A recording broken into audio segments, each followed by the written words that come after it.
Hello, everybody. Welcome to the panel Fit for Life, Creating Communities Designed for Activity. My name is Tom Ferry, and I'm the founder and executive director of the Aspen Institute's Sports and Society program. Our signature initiative is called Project Play, which celebrates its 10th anniversary next year, and it's all about building healthy children and communities through sports. How do we do that? Bring together many of the leading players of the space and think about shared solutions. A little bit of context as we get into this panel here. This conference is about, hunger, obviously food matters, clean water matters, but let's talk about the benefits of physical activity here for a minute. We've looked at the research, we've aggregated it through Project Play, and we know that kids who are physically active are 1/10 as likely to be obese. They're more likely to stay in school. Girls are less likely to be pregnant. There are lower drug use rates. Kids are more likely to go to college. They do better in terms of mental health outcomes. They come out of college with better jobs. They're more physically active as adults. They suffer a range of chronic diseases much less often than people who are not physically inactive, including 13 different types of cancer. And then because they're active parents, they have active kids, because this is just the role modeling. This is the idea that children have about living active lives. That's the core idea within Project Play, and it informs the work of our terrific panel, who I'll introduce you to here in just a moment. But where do people play? Because play is a hardware-software equation, right? There's the software, which are the programs. The hardware are the parks, the gyms, the places where people can actually do this in communities. And the communities where people want to live, and we know this from data on housing prices, are those that are physically active, where you have access to a park, where people, it's a half mile away or less. You can get to these places. It matters. And it matters not to just one segment of the population. This is something that Republicans and Democrats absolutely agree on. The data shows that overwhelmingly, here perhaps in DC, but especially beyond the Beltway, people understand the need to fund public recreation and opportunities for people to be physically active. I see that where I live. I live in San Clemente, California, okay? 3 days a week, I wake up and I go to the beach and we play beach volleyball. And the people who I play beach volleyball with are between the ages of 20 and 75, half men, half women, diverse, and diverse politically too. People who get their ideas from the right part of the spectrum and the left. And we come together and we get our social, our emotional, our physical benefits of playing sports, but we also develop the community cohesion that can be so elusive in today's society. We get to know each other as real people, and not just as people who have political ideas. And that's why sport and play is so essential. It's not just something that's off to the side. It is core to building an America that we all want to live in. So I really want to thank the White House for recognizing the opportunity here. I'm so deeply honored to be able to moderate this panel. And I want to kind of bring in my fellow panelists here. I'll let you introduce yourself, but let's start with you, Al. All right. I told you the story about how Parks and Recreation, why they matter to me, and it goes back to my childhood too. I can tell you a bunch of stories there, but how did Parks and Recreation make Al Al? Yeah, it's a great question. So I have the privilege again of being the superintendent for the Minneapolis Park and Recreation Board in Minneapolis. Amazing, amazing park system. I told the story before, and I've said it to my colleagues and people. They've heard it many times, but when I was a kid, I had this old vintage bike that I kind of was given to me, and it was a single speed, right, just no gears on it. And my parents gave it to me, and I was excited to have the bike. And they said, well, you got to be safe. So I took that bike and I painted it orange so everybody could see me when I was riding along the parkways and going to places. I look back, it was kind of goofy, but it was my bike, and it was really pretty cool. And I remember in the park system, I was in Milwaukee, McKinley Park, Lake Park, and then of course Lake Michigan Drive, and I lived on the east side. And I took this bike, and my parents, who were working every day, so I was a kid that was trying to find a place where I could go and connect and find mentorship and opportunities. So my parents found a wonderful art program that was at the Art Institute Long Lake, Michigan. And I rode my bike from the east side. I got on that bike, and I was like 9, I think. And I rode this bike for miles to get to this Art Institute. And when I got there, I parked my bike. I didn't lock it up because no one would have stole it. It wasn't very attractive, but I walked up to second level, and I had a drafting table. And in that space, they were playing classical music and jazz and things that I knew about, but I was being exposed to while I was sitting in this space, and I was drawing. I was doing art. And I was probably only the black African-American child sitting in that room. But the beauty of it was that I had a bike, I had my own legs, my own power that I could get to across the city. I rode into that space, I parked my bike, I got in there, and I experienced something pretty incredible. The things that we do in our lives when we're children that we're afforded to shapes who we are later. It shaped my life. And so I have the privilege of being in the spot that I am now to understand that these superhighways of bicycle transportation that you can get across and change your paradigm as a child independently without being necessarily, trying to figure it out, but leaving the neighborhood and experiencing something so incredible for me was what I experienced in the park system. And what I experience today as the superintendent of this amazing park system that we have, it's always in the back of my mind of what that meant for me as a child and what it means to the people and the young people that I serve in these underrepresented areas and places of concentrated poverty, whatever word we want to use. It's that ability to transport yourself to other places and change your life. And so it impacted me greatly. How about you, Jackie? How did sports and play shape you? Yeah, so I think my journey is a little bit different. So I grew up on the Nez Perce Reservation in Lapwai, Idaho, and I was exposed to sports early on, and for me, I fell in love with basketball at an early age. And my very first basketball hoop was my dad took some plywood and nailed it to a tree in my front yard, and that's where I fell in love with basketball. But for me, basketball was much greater than a recreation for me. It really built who I was. Like, I love what you said is, when we talk about things, what we do as children kind of shapes who we are, because that is a true testament to my story of falling in love with sports and really taking me on this journey that I couldn't have dreamed about. Going from living in Lapwai, Idaho, to finishing my high school career at Lake Oswego, Oregon, really sports was my safe spot. So it was a culture shock for me to move from a reservation to Lake Oswego in Oregon. And I was put in a position where I didn't fit in, and I was one of very few kids of color. And it was a very hard transition for me.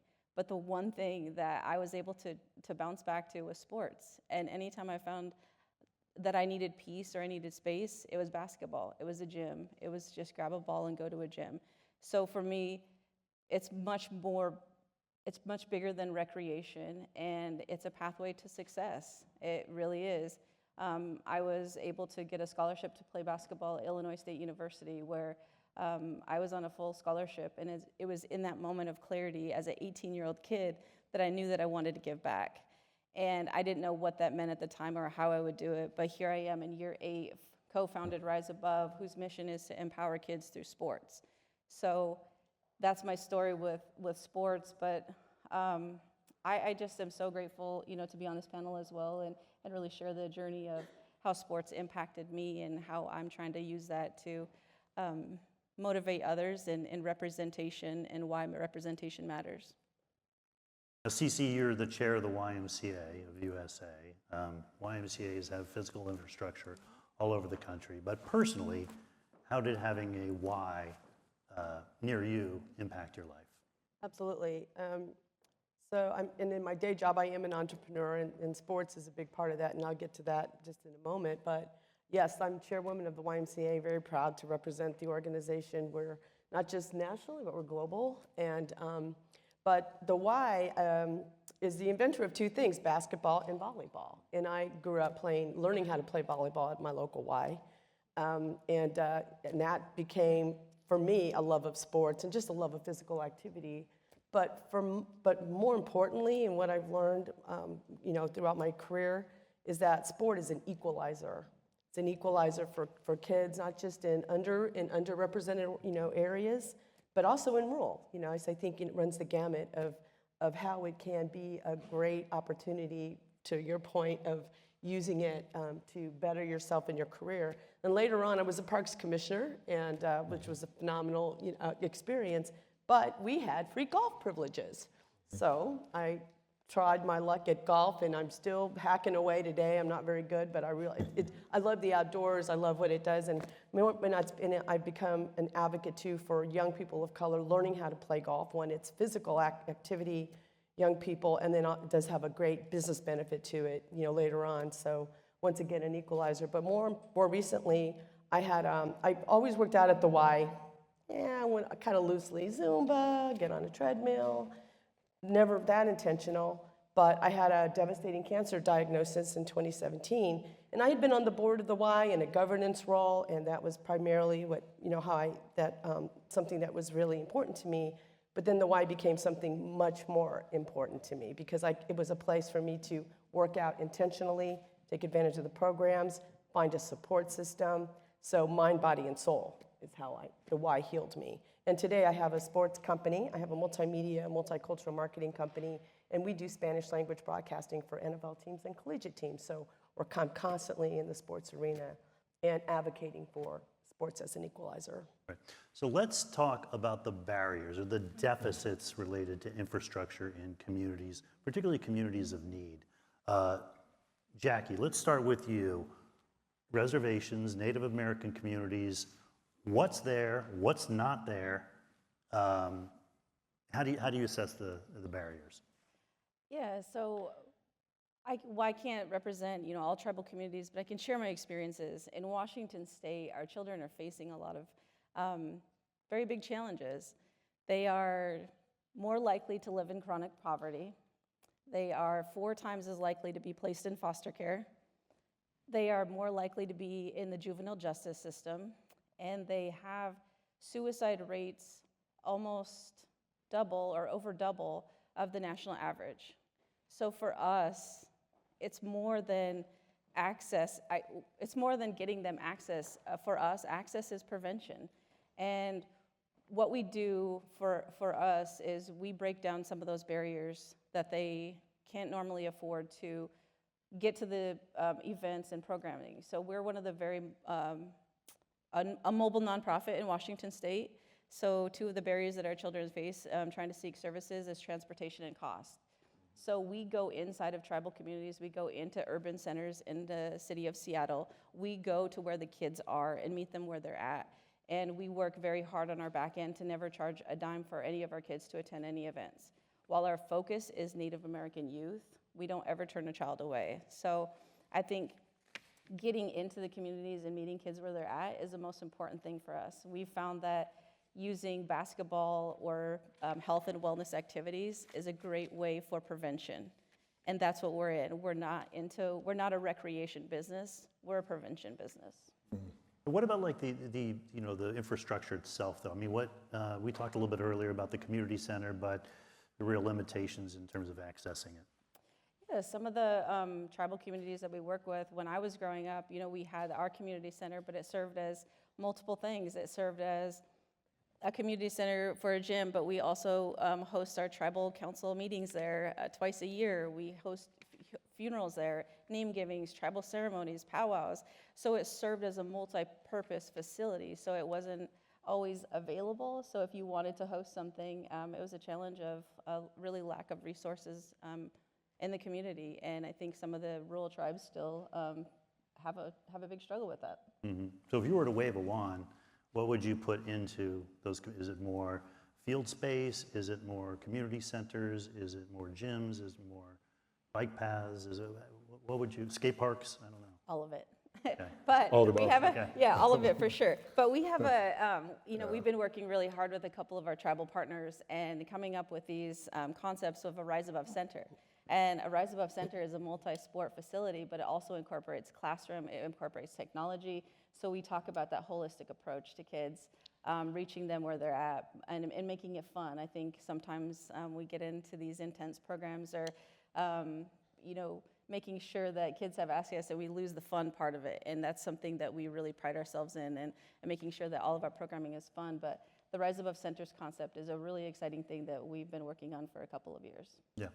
Al, the transportation challenges, I mean, we know this because we, within our program, have gone into working with Stephen and Aisha Curry's foundation in Oakland and the Lilo Kalani Foundation in Hawaii. What we've learned is that transportation is a major barrier to kids. So it's not just actually hardware and software. You might have the program, you might have the place where they play, but how do you get those kids to the place, to those places? How do you assess the transportation challenge? Yeah, and I think you said it well too. I think access is intervention. It really is. It's be able to get young people into these centers.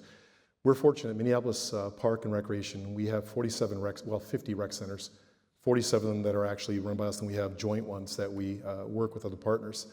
And you look at the Trust for Public Lands, the walk shed for anybody in the city of Minneapolis, any resident, anybody, is less than 10 minutes. So you can hit a park, 6,817 acres of land. But those rec centers are the heart of that, right? So we have done different things where our young people can get to the spaces pretty easily, but what we recognize is that if something is not afforded to a child in a particular rec center, and that child needs to get to this other place, maybe it's a mile away, but it's like maybe it could be a football program because it's not offered here, but it's offered over there. The challenge to navigate from that child to go across the city and through neighborhoods to get to that space is difficult. In Minneapolis, we're very fortunate. We have this incredible bike highway. If anybody knows Minneapolis and the biking, it's incredible, our connection across the city. So we have an incredible, robust bike program where you can learn to ride, earn a bike, borrow bikes. We had kids that would take a bike from one of our parks in East Phillips and need to get to Martin Luther King Park, and they knew that they had a program over there, and so we gave those kids the bikes and we said, here's your bikes, you're gonna basically borrow, take care of it. We showed them, we rode with them and taught them how to ride safely through the city to get to the park. And those kids would ride to the park and come back every day safe, right? As an example. One other thing that we did too, which was really amazing, we had a thing called Youth Coordinating Board. And it is called the Youth Are Here bus system. We don't have it now because of funding. But imagine a school bus that went across the city to our parks and youth servicing agencies. And that bus would transport the kids from one location to another, wherever they wanted to go. So you'd have a sign outside the park that says Youth Are Here bus driver, a mentor in that bus. Child would get on the bus knowing they were safe and they were with someone that cared about them. That was a part of our system. That bus would transport them to another park or another, could be a Y, it could be the Boys and Girls Club, across the city, safe, and bring them back home. Parents knew where their kids were. They knew they were in this bus with mentors, with people that cared about them, that got them across the city, different places. We have vans that we use in our park system that we take kids through our youth mentorship program. We drive them around everywhere. If we did not have that, these kids would not have those experiences and get to different places. Because sometimes a child changes their paradigm when they're in one location, then they get somewhere else and recognize this new space that they're in and realize, like I did as a kid, that if I could get there on my own, if I can get to this space, I recognize now the power that I have in myself to explore these places, but be safe, have the opportunity to get there, and that's incredibly powerful. Transportation is key. It is absolutely key. The one thing here every time, transportation, getting a child from one location to the other. So if we don't pay attention to that and we don't take care of that, and of course food, nutrition, but those are just some examples that we do within our park system. Yeah, and we'll dive a little bit deeper on solutions here in a minute, Yeah. but let's talk about the challenges. CC, now the Y has been around for more than a century. You have a lot of older buildings that need renovating. More communities could use Ys or Boys and Girls Clubs or whatever else it may be. What do you think the biggest barrier is to getting and renovating the physical places where people play? Well, so yeah, we do have a lot of properties, obviously. That's one of the things that the Ys, I mean, we're everywhere, physical spaces and non-physical spaces. I think that I think what's probably more important as the barrier is the lack of dollars that are available to fund preventative care, right? Because we do have the space for people to come and heal and find those resources. But the way our payer system is now, both public and private, they don't fund preventative care. Having worked in a safety net hospital system, the biggest line item, one of them was in uncompensated care. So people were using our emergency departments as they would as a doctor's office. So I think that the why, though, can be part and has been part of the solution. We've proven to have good outcomes in some of the disease, especially with chronic disease and comorbidities. But if we were to be far more intentional about that, that would, those kinds of funding dollars would help offset the costs of constantly having to, raise capital. But one of the things that I'm very proud of at the Y is that it's all run by volunteers. Yes, we have terrific staff, amazing staff at YUSA and local leaders, but by and large, our dedicated board members that are using a number of strategies to raise dollars to fund both the physical plant and then of course, the programming. But that would be, one of the biggest barriers. So how do we shift that? How do we shift that model? I mean, if the overwhelming, investment is going into essentially sick care, Right. how can preventive care, specifically physical activity, gain a larger share of that pie? Well, it's advocacy-based largely. I mean, I know that with our state of Missouri, there's a handful of states, their state legislature has expanded the Medicare funding to fund activities, memberships. However, we don't turn anybody away. I mean, we are open to all. But it does fund those proactive activities, those prevention activities in many states. I know in my home state of Missouri, that's one of the tactics that we've used, and it's effective. So I think that's one of the things that our government affairs team is working on at YUSA. How do we bring greater awareness to that? Because it doesn't just help us, it helps the park systems, it helps our sister organizations that we partner with as well. Yeah. Al, any ideas? Yeah, I think one thing is we talk about prescription to health, right? Like what I'm fascinated about is that, if you go to the doctor, right, and you find your hypertension, you can, whatever, you want to get in better shape, better condition, and that connection between the park system and health providers can say, if you want to go to your local park, connect with your park, and then you can get into a yoga class or a Zumba class or athletic sports, adult sports, whatever it might be. When I was in Mecklenburg, we built, I believe it's still in there, it's called Eastway, $44 million project, 100,000 square foot building. And within there, Novant Health worked with that building, and they said, we're going to have a space within the building, which would be a healthcare provider. So when you go into this building, this regional location, you walk in there, you go into this place, you get a physical. The doctor, whoever might say, okay, here's a little bit of exercise that you can do, and you walk right out that door, you go right to the desk, and then that person that's at the desk says, okay, and they hand them sort of this health prescription, like, I have some work to do, and it's been recommended that, then they can work with them at that time in a direct connection to be healthier and to start to really work together from a healthcare system to recreation or park systems.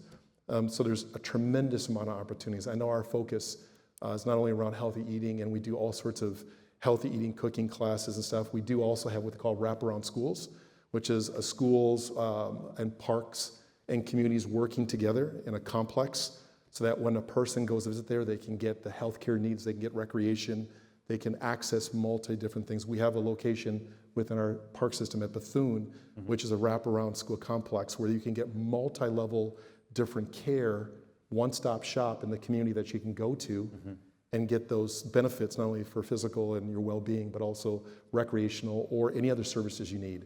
So there's different models out there, and that's what's really exciting about how we can work together. Jackie, partnerships. What Al was putting on the table there were partnerships with healthcare organizations. What type of partnerships have you seen work with Rise Above? Honestly, we wouldn't exist without partnerships. I mean, that's how we really reach more kids. Some of our great partnerships that we've been fortunate to work with is the University of Idaho with 2 tribes in Idaho.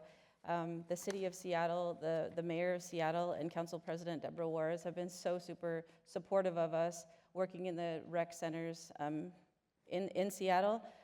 We work with the Lenny Wilkens Foundation. All of our sports franchises in Seattle have been very super supportive. In particular, the Seattle Kraken. I don't know if you guys are big sports fans, but they kicked off their inaugural year last year, and they made a commitment to give back to kids and community, and specifically Indigenous youth. And they have remained true to their word, and we have a great partnership with them. we brought over the kids from Idaho to Seattle and held our first, I think we've had 3 now, but hockey events. Some of our kids are touching ice for the very first time. And it's an incredible experience to see these kids get on the skates and get on the ice. Some of them are crying before because they're so fearful because they've never seen it before. And by the end of the day, they don't want to go home. They don't want to leave. And I will never forget. So this is another kind of thing that we've recently adopted is combating poverty of the imagination. So this little girl came up to me in the middle of the skating event, and she looks me dead in the eyes and said, "Is skating a career?" And I said, "Absolutely." And then she talked about, are there female hockey players? And in that moment, it was such a powerful moment for me for Rise Above, because that's what it's about. It's about exposing our kids, getting them to grow both physically and getting their brains to grow, and knowing that they can do it. They can do all the things, and building that hope. Yep. So, I mean, there actually have been some very good developments in the past couple of years related to building the infrastructure in communities. We've seen the Land and Water Conservation Fund fully funded for the first time in its history. It's pumping hundreds of millions of dollars into communities. Promise zones, new market tax credits, the USDA low-interest loans for rural communities, the RAISE grants that fund the Trails to Rails with an equity focus. There's a lot of opportunity out there, and the YMCA's of the world have the sophistication to be able to chase some of these dollars. But certainly the sport ecosystem is run by a lot of mom and pops who don't have that level of knowledge or insight on how to get. Al, any ideas on how local organizations can better access some of this money that is coming into communities? And the stuff I just put on the table there is all about physical infrastructure. On top of that, there's ARPA funds, there's a lot of opportunities. I'm not going to kill you with a wonkiness, but how can people down in the grassroots access these dollars? It might sound simple, but like when I was working as a director or supervisor in one of our rec centers at Powderhorn Park, I made it a very intentional point to get on the neighborhood association, the Powderhorn Park Neighborhood Association. I got on the board. Now I was a person working in a recreation facility, and the question was like, why do you want to be on the board for PPNA? The reason why I did that was because I wanted to see the community holistically. I wanted to see where crime was, housing, inequities that are happening, because in that board meeting, guess who would show up? City council members, state senators, right? Representatives sitting at that board meeting. They weren't coming to the rec center, but they were going to the neighborhood association meetings. They were sitting there. And as I sat in that room, and I looked, I was the only person of color in that room, and I sat there, and I saw these people that were there every day, right? And understanding the pathways to where you get money and how funding sources and the education about what it is to access those dollars, to be able to find out what's available in your community, was done at a very simple level in the neighborhoods. And so what I realized was that it's a two-way street. In the position that I sit in or wherever it was, you have to walk and you have to get to those places. I would encourage anybody that is in leadership positions to get on the ground and get into spaces, and not to send maybe a colleague or subordinate or someone to it. Go to those places, because when they see you, they recognize the fact that people in that room can write really wonderful grants. They have lawyers in those rooms. They have politicians. They have legislators. They have people that can connect the park system, that we have a robust organization that can really help community to start to access those funds. Because now when I go to communities and I report out what we do, and they talk about the ORLLP funding, right, and RAISE, right, ARPA dollars, and I talk to them how we've connected with it, you get feedback at that point, and they talk to you and they say, well, we didn't know. How can we partner? I've always said this, is that, when you have that single piece of paper and you put Minneapolis Park and Recreation on there and you go after something, right? But it's only more powerful when you have then the why, you have neighborhood groups, you have community activists, you build the capacity of community in that piece of paper. When someone looks at it, they recognize the power of the organization, but all the people that are involved. And that's when you start to move agendas and ideas. It's powerful. It's community-based. It really is. But we have to recognize the fact that the people that are in the room have talent and skills that can tap into, and the general community will know that when they see you. And then it starts to click with them on how they can get those dollars. And those community organizations that are in there, they're the ones looking for it, those small neighborhood groups. But they partner with you to get those. And so that's just an example. Any insights? Yeah, I would share that. I mean, I think that to get some of these projects funded, it's a very complex, a very sophisticated type of strategy. And those are the folks that you do need to have around your board table. For example, at the Y, we spend a lot of time talking about those funding mechanisms. And you have to have that expertise. And to your point, you have to be in those rooms to try to gain it and to gain the relationships that make it happen. That's right. But collaborations is key.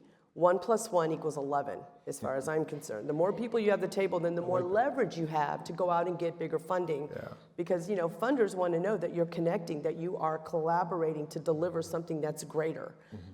So those would be the two things that absolutely you have to be thinking about and being very intentional about it. You know, one thing we've seen lately or increasingly is just the growth of the homeless population, right? The homeless population often ends up in parks. So if we build parks, how do we make sure that they're going to be used for the original purpose, which is recreation? Al, I know you've been wrestling with this, and I think in a very Yeah. solutions-oriented way. Yeah, whole other subject. I'll try and make it really simple. We had the largest homeless or encampments that happened in state's history during when George Floyd happened. The city was on fire, right? People that were in the shadows or living in places could no longer be there because whether it was on Lake Street or places where there was a lot of violence and things, activism, protests that were happening in the streets. What they did at that point was folks that really committed to homelessness had said, where do we go? They went to a hotel, didn't work out well. They moved into Powderhorn Park, 65-acre park in the middle of a neighborhood, beautiful park.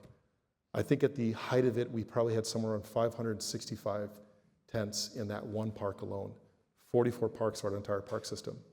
I think the most important thing to recognize is that we had an executive order from the governor at that time, but in the order there's provisions that said health and wellness, safety, and security, and it was really something that we had to pay attention to. What we did was we created within our own department, within Minneapolis Park and Recreation, how we went out to these parks because we knew at that point now we had this crisis. But what we did is we did it from a more human, empathetic, being very intentional about the approach is not through police, but it's through people. So we really worked hard with our team to connect in those neighborhoods, to connect with the folks that were living in those encampments. We permitted 15 of them. In 7 months, we had 0 encampments in all of our parks. And the reason was because people connected. We gave permits to someone that was in that space, that worked with the folks that were there. We knew their names, and then we connected multiple resources. Human approach to it, care, and we did that. And we got to 0 encampments within 7 months, and we continued to make sure that we are providing resources and care to the people that are in our parks, because the parks are for everybody, but everybody has to then truly believe in the community and the aspect of it and experience the parks in that way. And so everyone is our guest, and everyone comes to our parks. We just have to treat people with dignity and being human beings. So, Got it. I think we have does it say 2 minutes left? 2:54, yeah. Well, let's do a quick round here. If you were to ask people, they leave this conference, to do one thing related to this particular topic, what would it be? Why don't we start with you, Jackie? One thing. So I think for us as a nonprofit, again, going into year 8, I think making sure your financials match your mission, and taking a look at where your investment is. Do your financials match your mission? And what is your mission? Is your mission investing in prevention and intervention?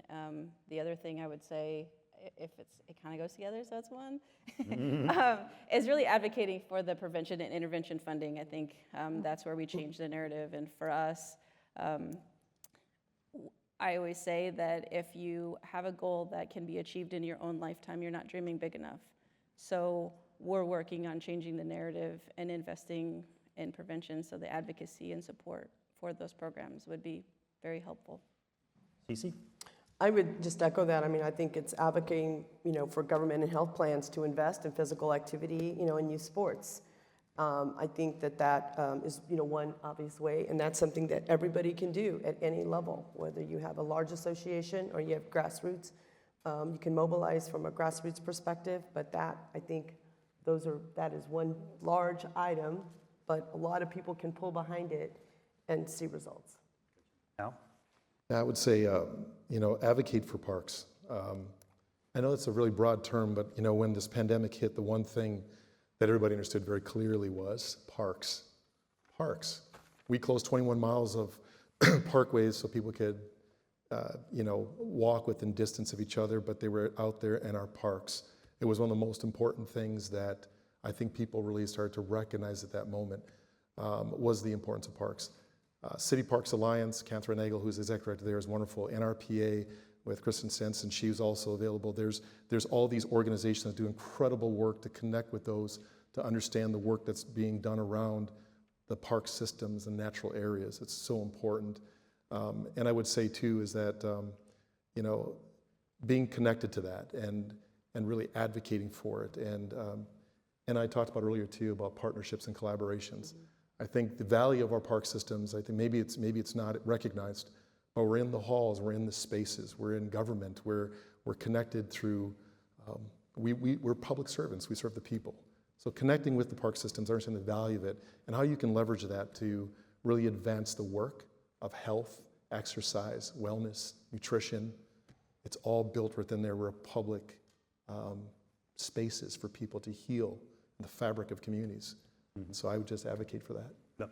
And I'll close with one idea as well. The national strategy that the White House just released had several great commitments here related to complete streets and land use policies and CDC funding across 50 states for physical activity. But the one that jumped out to me the most was the call to action around making sports and physical activity more available in schools and out of schools. I just think there's a tremendous opportunity. We've done some work on this. You're welcome to read our website on it. 2-year research project on reimagining school sports in America. Shifting from a model in which school sports are designed to serve just the kids who are playing interscholastic and are the elite athletes, or the kids from the upper income homes who can afford all the training that leads to a high school experience, and instead saying, you know what, sports and physical activity matter, and we as a school have an obligation, a responsibility to find an opportunity for every kid in the school, whether we provide it or we partner with organizations like the YMCA or nonprofits or Park and Recs, and there's just an intentionality there. That's how we're gonna lift it from 39% of kids playing sports in high school to something much more significant than that. Thank you for your comments, really appreciate it, and thank you for coming. If you enjoyed it.